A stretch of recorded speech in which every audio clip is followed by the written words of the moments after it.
Well, guys, hello and welcome to your own channel. And today we are going to start with economics. And welcome to the first lecture ever with me.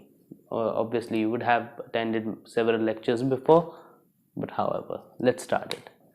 Now, before starting any chapter of economics, I would like to tell you, or rather, explore with you what is economics.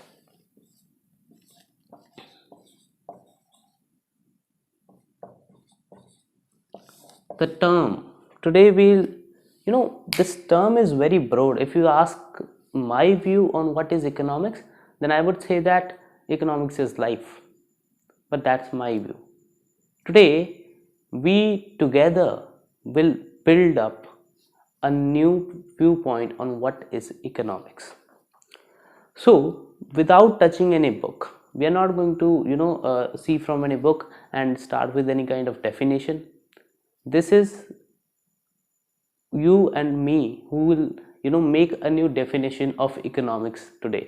आज हम मैं और आप मिलके एक नई definition of economics बनाएंगे, ठीक है।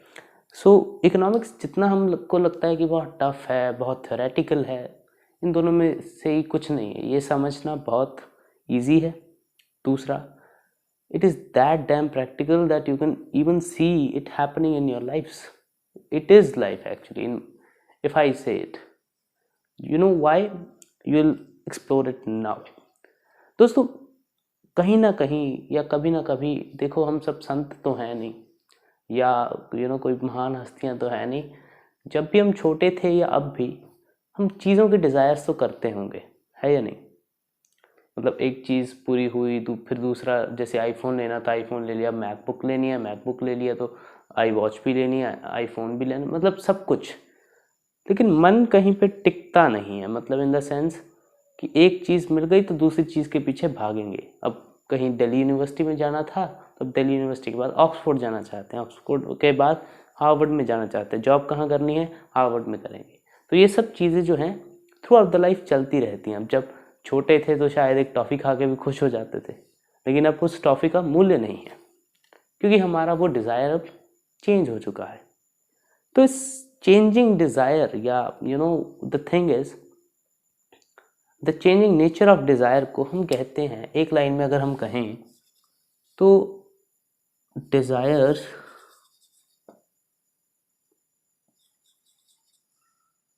Are never ending.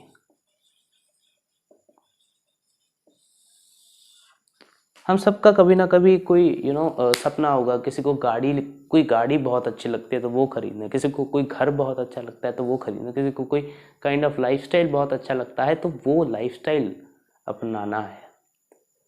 सबके लिए सबकी जो वांट्स हैं वो अनलिमिटेड हैं। पहले ये घर लेंगे, फिर ये फरारी लेंगे, फिर ये लेंगे, फिर ले लेंगे, लेकिन कभी भी कोई ये नहीं कहता कि I am satisfied fully and I don't want anything. अगर आप कहोगे भी, then will be a very very short span of time. Then it does mean that desires are never ending. ये हम सबको ये चीज़ पता है, इजंट इट। गुरु नानक देव जी ने भी कहा है अपनी वाणी में।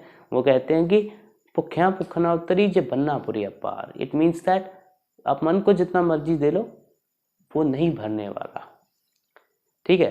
लेकिन एज अ रैशनल बीइंग, मतलब एक, मैं एज्यूम कर रहा हूँ कि आप एक ऐसे बंदे हो जो कि संत टाइप नहीं हो या साधु टाइप नहीं हो, तो आपका मन ऐसा ही चलता है। Your desires are never ending, isn't it. तो पहली चीज़ तो हमने अपनी लाइफ से जान ली कि डिजायर्स आर नेवर एंडिंग। तो इसका इकोनॉमिक्स से क्या रिलेशन है, अगर मैं बताऊं तो if you have learned this one part of the code, then I must say that you have done half of the economic system.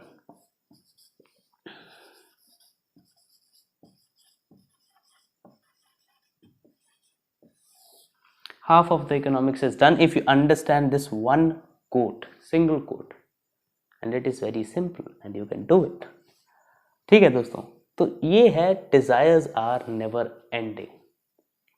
लेकिन ये अधूरी है, मैंने पहले भी कहा था ये अधूरी है, ये पूरी नहीं है। तो पूरी कैसे होगी? पूरी ऐसे होगी, बट वी हैव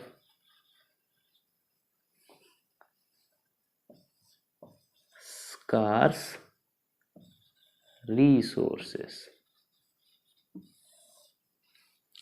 प्रॉब्लम यहां आ जाती है, डिजायर्स तो सबके पास हैं, नेवर एंडिंग है आने वाले, लेकिन हमें रोकती क्या चीज है? हमारे स्कार्स रिसोर्सेस, चाहे वो पैसे हो, चाहे वो टाइम हो, चाहे वो प्रॉपर्टी हो, कुछ भी हो।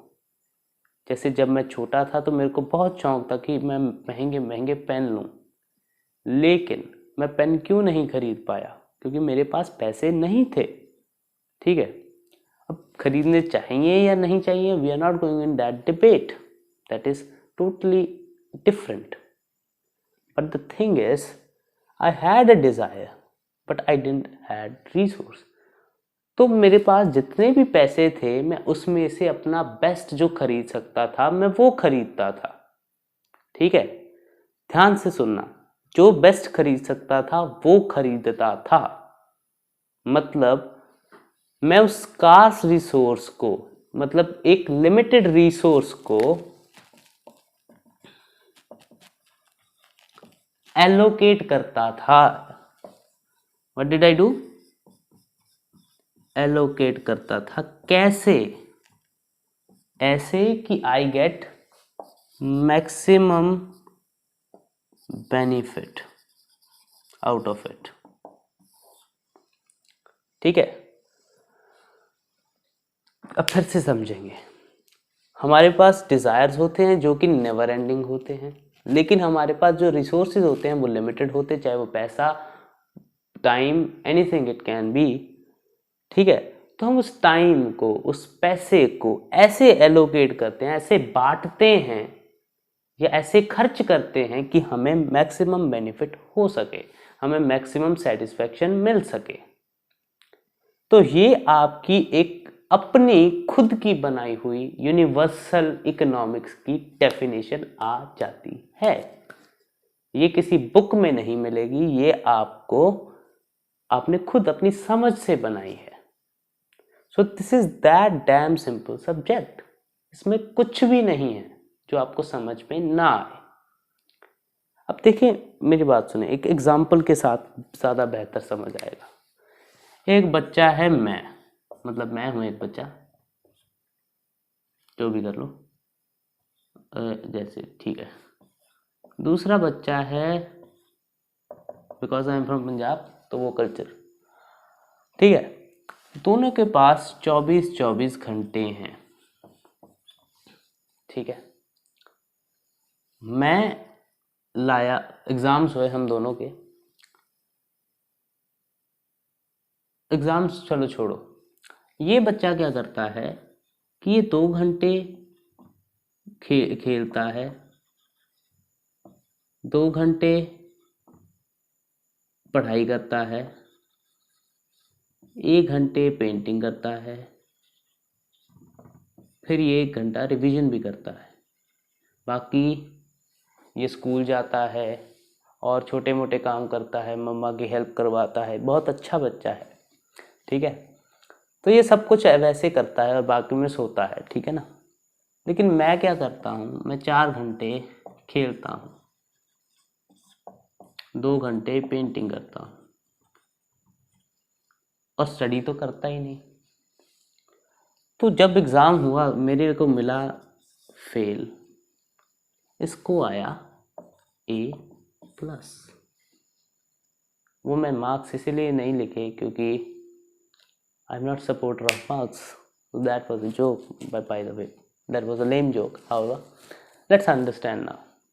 अब दोनों के पास डिज़ायर्स हैं। डिज़ायर्स क्या है कि मैं पेंटिंग भी कर लूँ, मैं खेल भी लूँ, मैं पढ़ाई भी अच्छे से कर लूँ, मैं फर्स्ट भी आ जाऊँ, मेरा क्लास में वाहवाही हो, सब कुछ हो।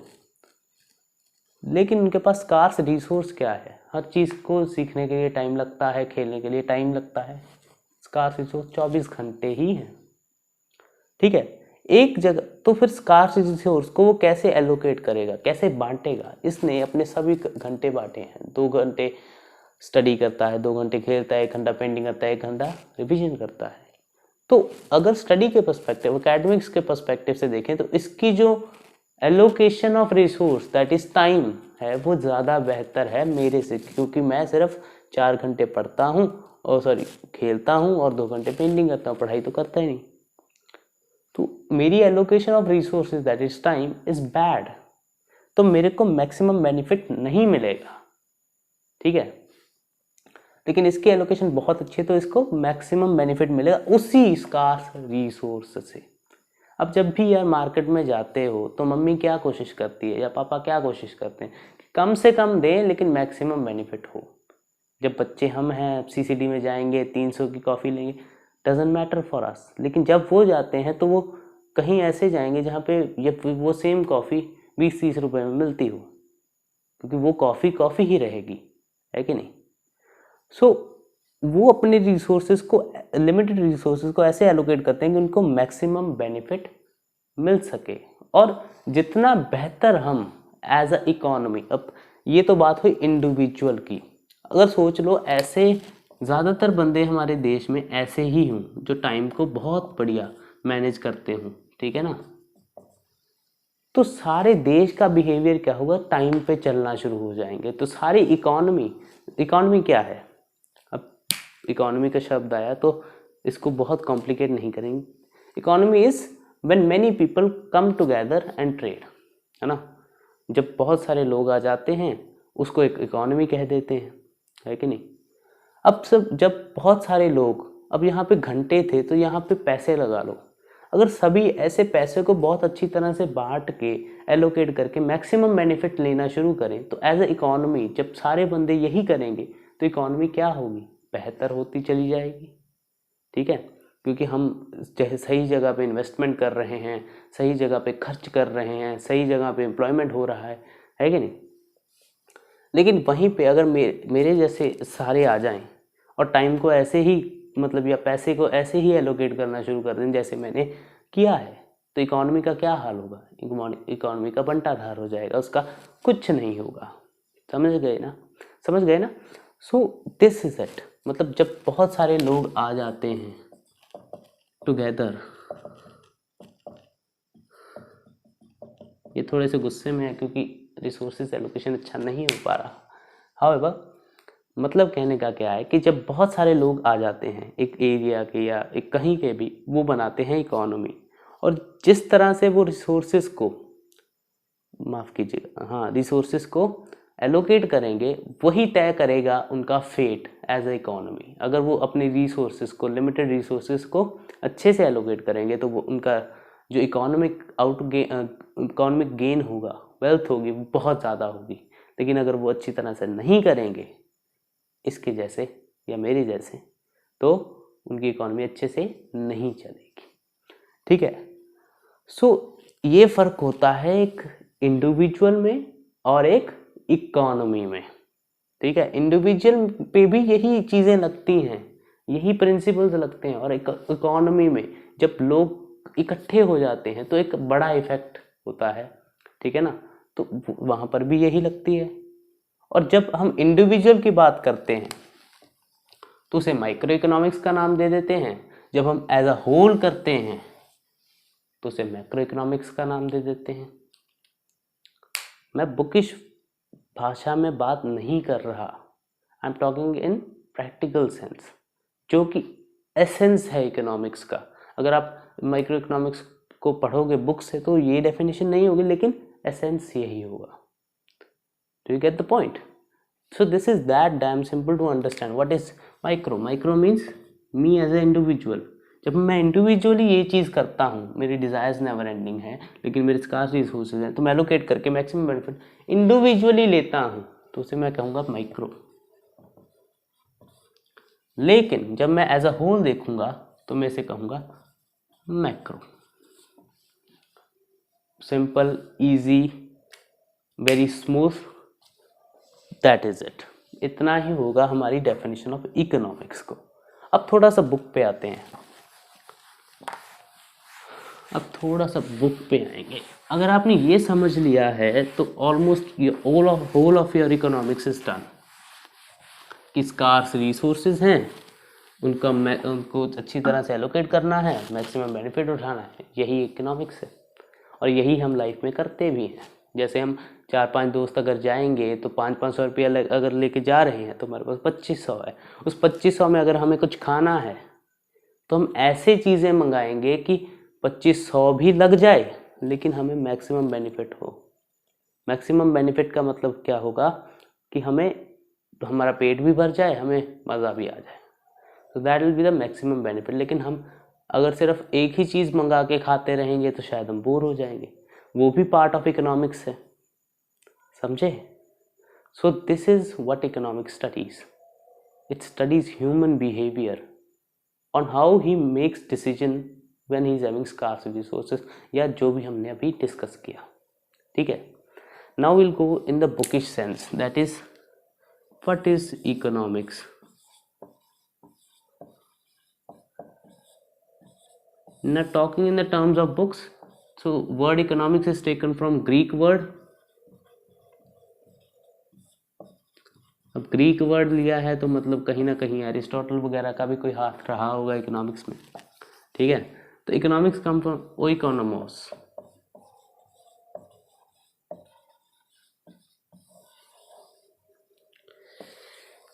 ज़्यादा बात नहीं करेंगे क्योंकि may be some of you have never studied economics, but it is important to understand this concept. Oikonomos means household.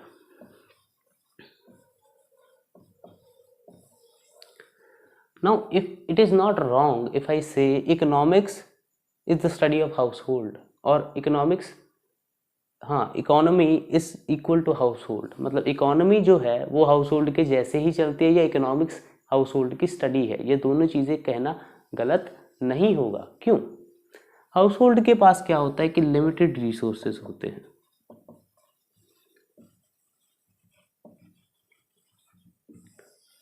ठीक है, वो लिमिटेड रिसोर्सेज को अपने लोगों की एफिशिएंसी के हिसाब से बांटता है। जैसे हमारे घर में कई जिम्मेवारियां होती हैं, जैसे कोई बजट संभालता है, ज़्यादातर केसेस में हमारे पापा। ठीक है, यहाँ पे लिख लेते हैं।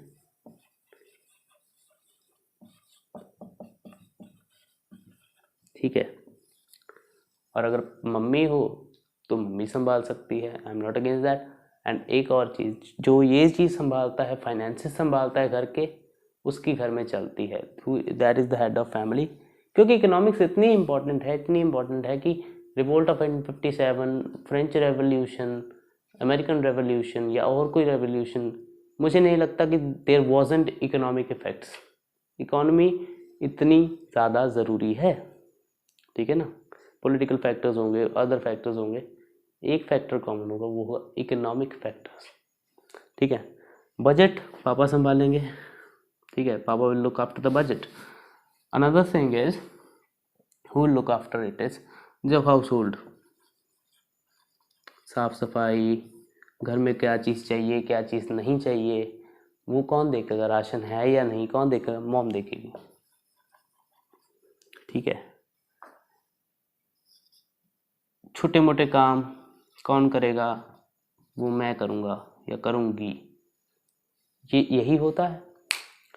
हमारे पास लिमिटेड रिसोर्सेज हैं इन the sense of time, money, space, सब चीज़ों में हमारे पास लिमिटेड रिसोर्सेज हैं, लेकिन अनलिमिटेड वांट्स हैं ऑब्वियसली। ठीक है, लेकिन हम क्या करते हैं कि लोगों में जिम्मेवारियां बांट देते हैं कि आप ये करोगे, आप ये करो। क्यों?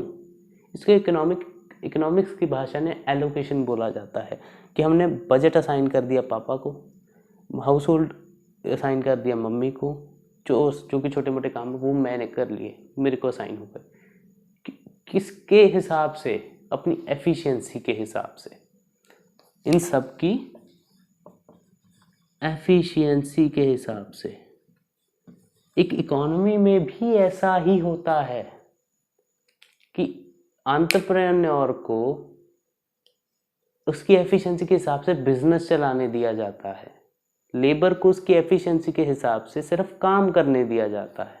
इकोनॉमी में भी हम हमारे पास रिसोर्सेज वहाँ पर भी लिमिटेड हैं, लेकिन हम उनको भी बांट रहे हैं लोगों की एफिशिएंसी के हिसाब से। अगर एफिशिएंसी के हिसाब से बांटेंगे तो इकोनॉमी में एफिशिएंसी आएगी, मतलब इकोनॉमी में क्या होगा कि बूम आएगा, इकोनॉमी बढ़ती है। मतलब अगर घर से अच्छे से चल रहा होगा तो सब खुश रहेंगे, क्योंकि अगर हमने सबको एफिशिएंटली काम बांटा है, अगर पापा एफिशिएंट है बजट संभालने में, मॉम एफिशिएंट है हाउस होल्ड करने में, और मैं छोटे मोटे काम करने में एफिशिएंट हूँ, तो घर अच्छे से चलेगा। वैसे ही जो लिमिटेड रिसोर्सेज हमारी इकोनॉमी, हमारी सोसाइटी के पास होते हैं, अगर हम उनको अच्छे से एलोकेट करें तो इकोनॉमी अच्छे से फले फूलेगी, अच्छे से बढ़ेगी। इसीलिए हम कहते हैं कि हाउस होल्ड को चलाना और इकोनॉमी को चलाना डिफरेंट नहीं होता है, ऑलमोस्ट सेम होता है। ठीक है, so this is the simple concept. Now if you are not getting it here, no problems, because आने वाले चैप्टर्स में हम देखेंगे कैसे कैसे होगा। ठीक है, now this was a talk about what is economics in terms of Greek word or something. Now let's come to the definition of economics, क्योंकि एग्जाम्स भी देने हैं, मार्क्स भी लेने हैं,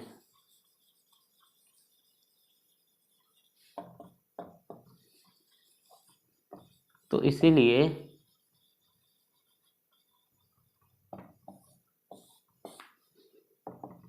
ये जानना भी ज़रूरी है कि डेफिनेशंस ऑफ इकोनॉमिक्स क्या है। सिंपल सा क्वेश्चन मेरा ये है कि अगर आपको भगवान के बारे में जानना है तो आप क्या पढ़ेंगे? आप जो भी रिलीजन के होंगे, आप अपनी क्या पढ़ेंगे? रिलीजियस किताब पढ़ेंगे। रिलीजियस किताब पढ़ेंगे क्यों? Because it is a sense of authority. जब आप कहीं पे जाके कोट कर दोगे किसी, जैसे श्री कृष्ण ने ये कहा है, तो लोग उसको मानेंगे क्योंकि it has some kind of authority. वैसे ही एग्जाम में अगर आप कोट करेंगे किसी एग्जाम्पल को जिसमें कि इकोनॉमिस्ट ने कोई बात कही, इकोनॉमिस्ट कौन होता है? जो इकोनॉमिक्स को स्टडी करता है या रिसर्च करता है उस फील्ड में। अगर आप उसको कोट करेंगे तो आपके आंसर में ऑथेंटिसिटी आएगी। ठीक है ना, ऑथेंटिसिटी का मतलब प्रूफ आएगा, प्रूफ से साथ बाहर आता है, बाहर आएगा तो नंबर अच्छे आएंगे, और यही चलता रहता है। ठीक है ना। अब डेफिनेशंस में मेन 3 डेफिनेशंस हैं। ठीक है, सॉरी थोड़ी सांस चढ़ गई, बट लेट इट गो। पहली है एडम स्मिथ की डेफिनेशन।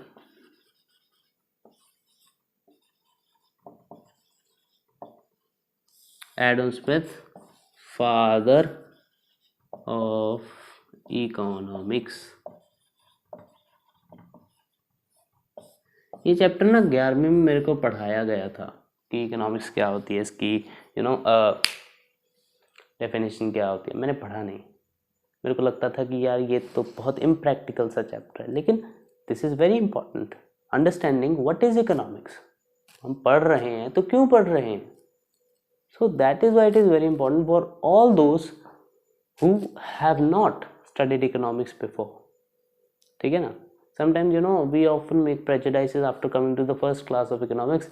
यार बड़ा बोरिंग चैप्टर, मैंने भी बनाया था, लेकिन उसके बाद 12th में आगे समझ आया, जब डिमांड एंड सप्लाई आया, इससे तो ज़्यादा प्रैक्टिकल सब्जेक्ट कोई है ही नहीं। क्योंकि मैं खुद देख सकता था कि जब लॉकडाउन में वो मार्केट्स बंद होने वाली थी तो कैसी सब चीज़ों के प्राइस बढ़ गए एकदम से। उसके पीछे क्या था? इकोनॉमिक्स। घर अच्छे से चलेगा या नहीं चलेगा उस लॉकडाउन की स्थिति में, क्या उसके पीछे क्या था? Economics. Each and every aspect of your life has economics. आप डिसीजन लेते हो, कैसे लेते हो, उसके पीछे है economics. The next chapter we are going to discuss how you are taking decisions, and it is a reality, you will be blown of कि yes we are doing that, and that is very interesting. Okay, Adam Smith, father of economics, in his book wealth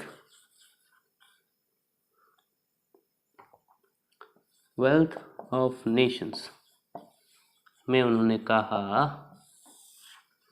क्या कहा? Economics is study of nature and cause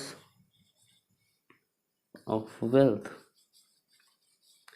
ध्यान से गौर कीजिएगा, जैसे हमने word by word अपनी डेफिनेशन फ्रेम की थी, hope I am hoping that you are making notes, तो उससे कंपेयर कीजिएगा अभी। तो इन्होंने कहा nature cause and of wealth, study of nature and cause of wealth. Nature of wealth, nature कौन सा nature? Nature in the sense wealth in terms of property, wealth in terms of money, wealth in terms of time etcetera. It is economics is study of nature of wealth, कैसी है wealth, कौन सी है wealth.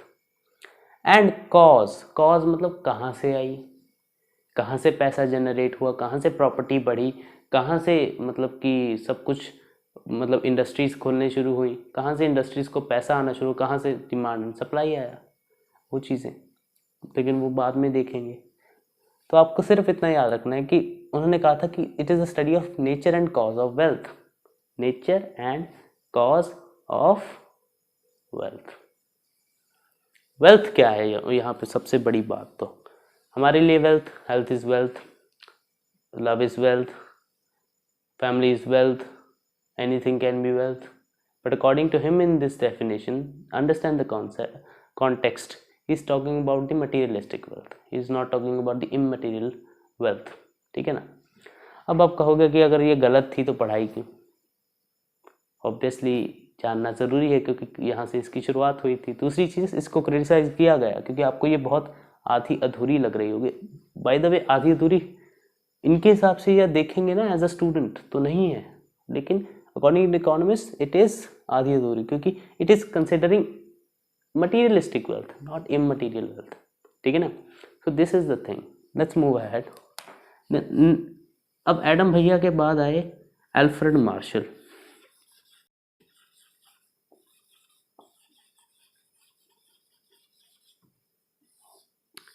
अगर आप Gregory मेनक्यू की book पढ़ रहे हैं तो उसका प्रीफेस में पहली लाइन में दिया गया है ये line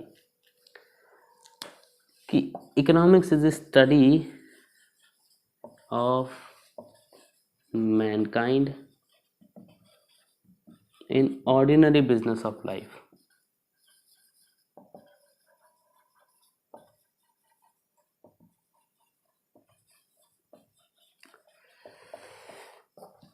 I am sorry, study of Mankind. पहले यहाँ पे जो साइंस थी जो कि nature of cause of wealth को स्टडी करती थी, रीजन को स्टडी करती थी, यहाँ वो शिफ्ट हो गई स्टडी ऑफ मैनकाइंड पे। मैनकाइंड का मतलब हम। इकोनॉमिक्स क्या स्टडी करता है? इकोनॉमिक्स स्टडी करता है हमको, कि हम अपनी ऑर्डिनरी बिजनेस लाइफ में, मतलब जब हम डिसीजंस लेते हैं या फिर कुछ बाय करते हैं या कुछ बेचते हैं, हम डिसीजंस कैसे लेते हैं, ये इकोनॉमिक्स हमें बताती है अकॉर्डिंग टू अल्फ्रेड मार्शल। ठीक है, लेकिन ये फिर से मतलब कि क्रिटिसाइज हुई क्योंकि यहाँ पे फिर वेल्थ की तो कोई बात ही नहीं हुई, क्योंकि इकोनॉमिक्स में सिर्फ हम ये थोड़ी जानते हैं कि मैनकाइंड कैसे अपने डिसीजंस लेती है, उन डिसीजंस का प्रभाव क्या है, कैसे वो डिसीजंस लिए जाते हैं, ये तो स्टडी नहीं करते ना। So that is the thing, study of Mankind in ordinary business of life, that is it. Alfred Marshall के बाद आए रॉबिन्सन। इनका पूरा नाम लॉयनेल रॉबिन्सन है, मेरे को स्पेलिंग नहीं आता तो मैंने सिर्फ रॉबिन्सन लिख दिया। हाउएवर इनकी डेफिनेशन में आप देखोगे कि ये दोनों चीज़ें आपको मिलेंगी। कैसे मिलेंगी हम देखते हैं। इन्होंने कहा था कि economics is a study, is a science that study how people make decisions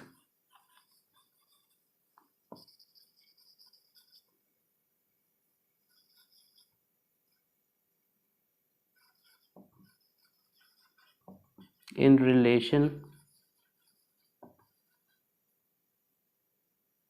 to ends and scarce resources।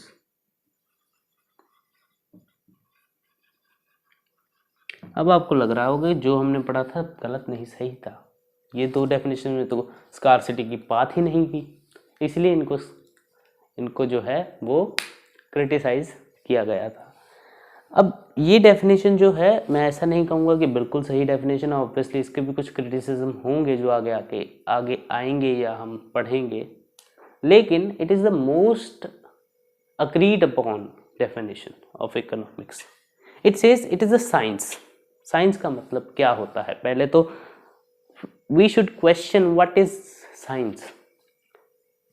Science student को भी पता होना चाहिए कि साइंस क्या है, क्या होती है साइंस। साइंस में 3 चीज़ें होती हैं। पहला होता है डेटा, हमको डेटा मिला, हमने दूसरी चीज़ होती है एनालिसिस, हम उस डेटा को एनालाइज करेंगे।